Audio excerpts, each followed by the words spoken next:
Yang ini Alimas guna ikan tenggiri dah. Tapi kalau nak tukar ikan lain pun boleh juga. Kita goreng dulu ikan macam biasa dah. Sementara tunggu ikan tengah goreng tu, kita blend dulu bahan tumis dah. Alimas masuk lebih kurang 5 biji lada besar dah. Cili padi ni ikut awak dah. Ini lebih kurang 10 biji gitu je, ikut kepedasan masing-masing. 3 ulah bawang putih dah. 2 ulah bawang merah. Bawang besar ni sore. Ha ni blend kasar je dah. Kalau nampak masuk gini boleh akak dah. Dia jangan goreng garing sangat awak dah. Kita tumis bahan kisar dulu dah.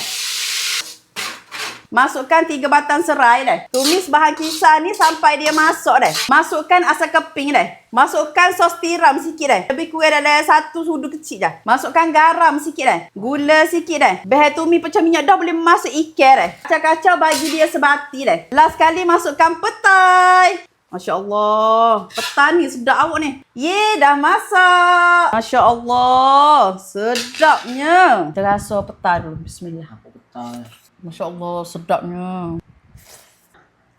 Sedap dah. Kau ni enggak memang tak cukup sepinggir. Sedapnya ya Allah.